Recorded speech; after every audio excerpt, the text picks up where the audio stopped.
السلام عليكم، مرحبا بكم معايا اليوم فيديو جديد. اليوم غنقدم معكم غريبه البهله، كتجي مشقه مقومه غزاله بنينه واقتصاديه بمقادير موجوده في كل دار. تبعوا معايا الطريقه وما تنساوش تشتركوا في القناه وديروا جيم الى عجبكم الفيديو وتبارطاجيو مع الناس اللي عزاز عليكم وعشركم مبروكه.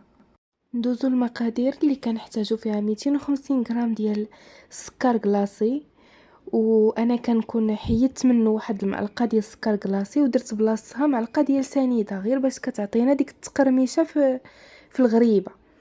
هنا كنحتاجو واحد كاس ديال الكاوكاو مطحون، ما تحمروه ما والو، طحنوه غير مسحوه مزيان وطحنوه.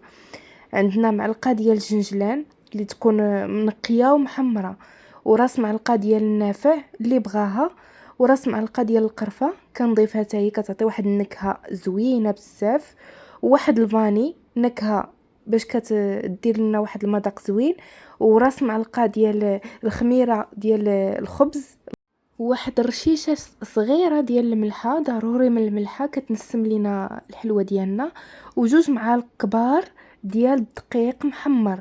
ضروري ديروا في الغريبه ديالكم الدقيق محمر باش كيعطيها واحد اللون موحد، كتجي الطياب ديالها لون واحد ما كتحرقش ليكم ما كتجيش بيضه، كطيب طيبه وحده، كتكون اللون ديالها مذهب زوين. هنا كنضيف الطحين تقريبا واحد نص كيلو، خليت منه كاس ديال الدقيق، حيدت من نص كيلو كاس ديال الدقيق ودرته، وخماره وحده ديال الحلوه، غير وحده خماره وحده ديال الحلوه، وكاس ديال الزيت. في الاول غنبدا نجمع غير بكاس ديال الزيت، هانتوما غتشوفوا معايا. من بعد راني زديت نص كاس ديال الزيت اخر، كتبقاو تزيدوا وتدلكوا، كتبقاو تزيدوا في الزيت وتدلكوا مزيان. الغريبه ديالكم ما كتحتاجوا لا زبده لا والو، كتبقاو تدلكوا، راه خصها تدليك مزيان، غير حاولوا تزيدوا في الزيت وتدلكوا، وما تفوتوش جوج كيسان. يعني انا درت كاس ونص وكاس الاخر ما عامرش، غير النص ديالو. وهنايا راه ضفت واحد شويه ديال النكهه ديال اللوز، اللي بغاها لا غوم د اللوز اللي بغاها كيضيفها، اللي ما بغاش يمكن لكم تستغناو عليه، راه ما كدير حتى شي حاجه، كتعطي واحد النسمه زوينه بزاف. بلاص ما ديروا اللوز مطحون ديروا نكهه اللوز، الا متوفر اللوز طحنوه وديروه. هنا راه كنبقى ندلك فيها حتى كنكور الكره ديال الحلوه، وما خصهاش تشقق ليا من الجناب، الا تشقات اذا راه ما ناجحاش. وهنا راه وريتكم راني خليت كاس ديال الدقيق، من داك الدقيق اللي دخلت في العجينه خليت كاس واحد. اذا كتجمعوا العجينه ديالكم وكتبداو تكوروها، خصها ما تشققش لكم وانتم كتكوروا فيها باش تسمى راه الغريبه ديالكم ناجحه، كتعرفوا هذيك الساعه راه نجحات وغادي تشق لكم ان شاء الله في الفران. والفران في هذه اللحظه كتكونوا سخنتوه مزيان من الفوق، ومنين كتدخلوا الحلوه كتنقصوا العافيه وكتخليوها طيب على راحتها. الطياب ديال الغريبه راه معروف. وغندوز نحضر معاكم الفقاص اللي ما كيخطى حتى شي مائده ديال المناسبات، سواء في الاعياد سواء في المناسبات الدينيه ديالنا ولا في الايام العاديه. كنحتاجو 5 ديال البيضات بدرجه حراره المطبخ، ما يكونوش في الثلاجه باردين. كنديروهم بحال هكا في واحد الكسعه ديالنا ولا في واحد الاناء غادي نخدمو فيه باش نخدمو على راحتنا، حيت الفقاص ضروري خصو يتخدم مزيان داك البيض وسنيده والزيت. كندير واحد الرشه الملح، دائما ضيفوا رشه الملح للحلويات ديالكم دائما، راه حاجه مهمه بزاف. من بعد كندير هنايا واحد الكاس ديال سنيده، الكاس كنديرو معمر، وكيخصني ضروري باش نخلط مزيان المقادير مع بعضياتها، داك سنيده والبيض.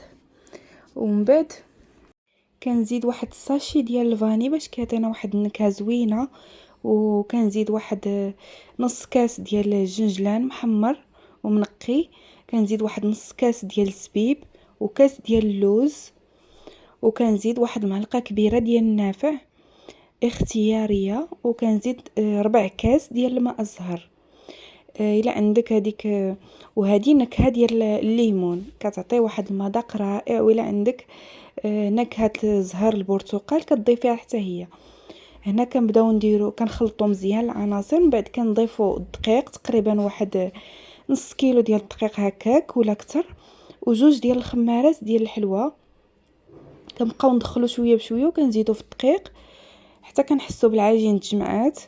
واخا هكداك راه كتبقى كتلصق لينا شويه في يدينا، كنديروا لها الزيت في الاخر باش ما كتبقاش تلصق لينا في يدينا.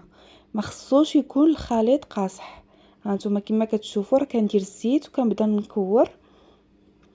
وهنا غادي نخلط صفر د البيض مع القهوه، وغادي نبدا ندهن من الفوق ديال كل شكل، وغادي نبقى ندير بحال هكا خطوط بالفورشيط، وغندخلوهم الفران يكون بارد، وغادي نخليوه يطيب على راحته من التحت ومن بعد يطيب من الفوق. تنشوفوا طاب مزيان من التحت، عاد ديك الساعه نطلعوه يطيب من الفوق، وكنديروا فيه واحد التقيبات باش ما كيتفرقعش لينا في الفران. وهنا من بعد ما كيبرد لينا، انا خليته ليله كامله حتى الصباح، كنبداو نقطعوا فيه. كنبقاو نقطعوا فيه على هذا الشكل هذا، راه كيتقطع بكل سهوله، ما كيعذبكم، ما كيتهرس، ما حتى شي حاجه، تبارك الله كيجي زوين. وجربوا بهذه الطريقه اللي قلت لكم. راه اهم حاجه في الفقاصه هي تخلطوا مزيان البيض والسكر والزيت، من بعد راه كيصدق لكم، والطياب ياخذ حقه في الطياب، خصو يطيب على راحته بحال شي كيكه ولا الخبز ولا شي حاجه، خصو يطيب على راحته، يبقى على راحته، ما يتخطفش بالسخونيه. وهذا هو الشكل النهائي. كنتمنى الا عجبتكم الوصفه ديال اليوم تشتركوا في القناه وديروا ليا جيم وتبارطاجيو مع الناس اللي عزاز عليكم. وعواشركم مبروكه. نخليكم حتى الفيديو الجاي ان شاء الله.